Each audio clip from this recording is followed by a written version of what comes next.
ಮುಂದಿನ ದಿನಗಳಲ್ಲಿ ಕಲ್ಯಾಣ ಕರ್ನಾಟಕ ಭಾಗದಲ್ಲಿ ಜೆಡಿಎಸ್ ಪಕ್ಷವನ್ನು ಮತ್ತಷ್ಟು ಬಲಪಡಿಸುವಂತಹ ನಿಟ್ಟಿನಲ್ಲಿ ನವದೆಹಲಿಯಲ್ಲಿ ಮಹತ್ವದ ಸಂಘಟನಾ ಸಭೆ ನಡೆಯಿತು. ಮಾಜಿ ಪ್ರಧಾನಿ ಹಾಗೂ ಜೆಡಿಎಸ್ ಪಕ್ಷದ ರಾಷ್ಟ್ರೀಯ ಅಧ್ಯಕ್ಷ ಎಚ್.ಡಿ. ದೇವೇಗೌಡ ಹಾಗೂ ಕೇಂದ್ರ ಸಚಿವ ಜೆಡಿಎಸ್ ರಾಜ್ಯಾಧ್ಯಕ್ಷ ಎಚ್.ಡಿ. ಕುಮಾರಸ್ವಾಮಿ ನೇತೃತ್ವದಲ್ಲಿ ನಡೆದಂತಹ ಈ ಸಭೆಯಲ್ಲಿ ಕಲ್ಯಾಣ ಕರ್ನಾಟಕ ಭಾಗದ ಪಕ್ಷದ ಮುಖಂಡರು ಹಾಗೂ ಪದಾಧಿಕಾರಿಗಳು ಪಾಲ್ಗೊಂಡಿದ್ದರು. ಮುಂಬರುವ ಸ್ಥಳೀಯ ಸಂಸ್ಥೆಗಳ ಚುನಾವಣೆ ಗಮನದಲ್ಲಿಟ್ಟುಕೊಂಡು ಪಕ್ಷವನ್ನ ಕೆಳಹಂತದಿಂದ ಸಂಘಟಿಸುವುದು, ಹೊಸ ಕಾರ್ಯಕರ್ತರನ್ನ ರೂಪಿಸುವುದು ಹಾಗೆ ಪಕ್ಷಕ್ಕೆ ಹೊಸ ಚೈತನ್ಯ ತುಂಬುವಂತಹ ಬಗ್ಗೆ ಸುದೀರ್ಘವಾಗಿ ಚರ್ಚೆ ನಡೆಯಿತು.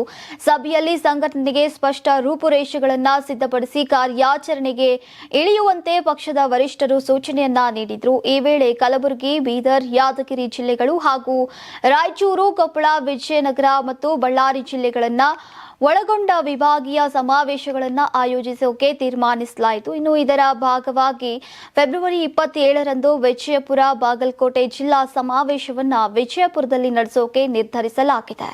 ಅಂತಾರಾಷ್ಟ್ರೀಯ ವಾಣಿಜ್ಯ ಮೇಳ 2026 ಫೆಬ್ರವರಿ 6, 7, 8ರಂದು ಬೆಂಗಳೂರಿನ ಅರಮನೆ ಮೈದಾನದ ತ್ರಿಪುರವಾಸಿನಿಯಲ್ಲಿ ಆಯೋಜಿಸುತ್ತಿದೆ. ಇದು ಕರ್ನಾಟಕ ಕೃಷಿ ಇಲಾಖೆ ಪ್ರಕಟಣೆ. ಯಾರಾಗ್ತಾರೆ ಎಂಎಲ್ಎ ಅಭ್ಯರ್ಥಿ 2028 ಶೀಘ್ರದಲ್ಲೇ. ಪ್ರತಿದಿನ ಒಂದೊಂದು ಕ್ಷೇತ್ರದ ಟಿಕೆಟ್ ಆಕಾಂಕ್ಷಿಗಳ ಸಂಪೂರ್ಣ ಮಾಹಿತಿ ಪೊಲಿಟಿಕಲ್ ಜರ್ನಲಿಸ್ಟ್ ಕೆಎಂ ಶಿವಕುಮಾರ್ ಅವರಿಂದ. ಕರ್ನಾಟಕದ ನಂಬರ್ 1 ಡಿಜಿಟಲ್ ಮೀಡಿಯಾ ನಿಮ್ಮ ನೆಚ್ಚಿನ ಕರ್ನಾಟಕ ಟಿವಿಯಲ್ಲಿ ಮಾತ್ರ. ನೀವು ಸಣ್ಣ ಆಗ್ಬೇಕಲ್ವಾ? ಅದು ಒಂದು ಉತ್ತಮ ಆಹಾರದಿಂದ ಸಣ್ಣ ಆಗ್ಬೇಕಲ್ವಾ? ಪ್ರತಿದಿನ ನಮ್ಮ ಜೀನಿ ಸ್ಲಿಮ್ ನ ಯೂಸ್ ಮಾಡಿ ಯಾವುದೇ ಸೈಡ್ ಎಫೆಕ್ಟ್ ಇಲ್ದಂಗೆ ನೀವು ಸಣ್ಣ ಆಗ್ತೀರಾ.